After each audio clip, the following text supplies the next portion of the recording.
Hi everybody, welcome to Caketastic Cakes. It's Jen and I'm going to show you how I put together this very pretty cake.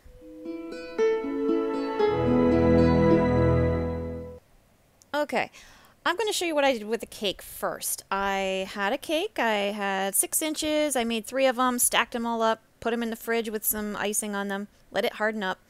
And then I made some more icing. I made it a light pink, a hot pink, and just left some white. I'm going around on my cake and putting splotches and splats here and there. And I'm using the darker colors first and then going back with the white last, because I've learned from past cakes that if you do the darker colors last, you end up with a very dark cake. And with the white going on last and using more of it, it kind of disperses the colors a little bit nicer.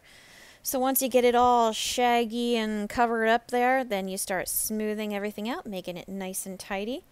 I can see the top got a little bit more melted and mixed together, more of a shade of solid pink, but that's okay because I'm going to cover it up anyway, so it won't even matter. And yeah, so I'm using my spatula on the side. I just gave it a kind of wipe around for just to start it off. And now I'm going back and filling in all those little cavities. You're always going to end up with little pockets and holes. Well, at least I always end up with little pockets and holes. Maybe you won't. Maybe you have better technique than me. But anyway, regardless, whatever technique you've got, I'm just going to smooth out the sides. You can see how it blends the colors together. If you feel like one is lacking, you can always just put another little pat on there and smooth that into it, just to cover and color it more. And yeah, there you go. And now I want to show you this. I tried to cut corners. I wanted to make a white drizzle on top, so I just melted white chocolate. I didn't make it into ganache because I didn't have any white coloring to add to it. And it turned into this white diarrhea nightmare. It looks horrible. It was terrible. It's runny and thin and gloopy. And I wanted to show you this because mistakes get made sometimes. And you know what you do? You scrape it off. And that's what I did. As you can see, I am scraping off all the icing. I had to pick all the chocolate off because, of course, it got hard. Scrape it all down to the bare bones. And then I had to re-dirty ice it. And then stick it back in the fridge. And then I had to start over again. So here's my second attempt, okay? I got it re-iced, back in the fridge so it was nice and cool. And this time I made legit ganache. I didn't cut corners. I dyed it pink because, like I said, I didn't have any white, which I think actually gave it a nice bright pink color and made it kind of stand out well. So I like how it turned out better, so maybe it was a good thing I had to scrape my entire cake and waste all that time and effort and butter and stuff. So yeah, I just used my spoon to spoon around the edges very gently, very carefully. Then I filled it in, and again, very gently and carefully. Filled in the top to make it nice and solid. Stuck it in the fridge again for a little while. Brought it back out, put some little pearls all over it. I had some metallic pink, some white, and just light baby pink. And now I am taking my carnations I made and decorating the top. I've got white, I've got light pink, and I have one hot pink. I also have some macarons. I have some store-bought ones and some ones that I made. That one right there is one that I made. Isn't that pretty? Yeah, just don't bite into it because it turned out hollow because I didn't do it right. Yeah, there's that. Anyway, that dark one is the store-bought one. It looks very nice and neat, I know, but not too shabby. Anyway, I'm using the mix of colors of icing that I had left. I put them in a bag with my star tip.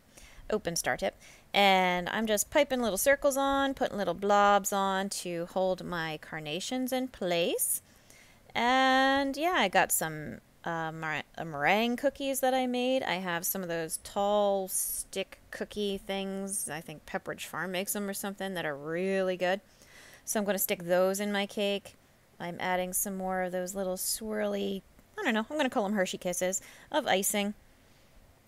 I decided to put some stuff around the bottom, so I got a couple more of my carnations there.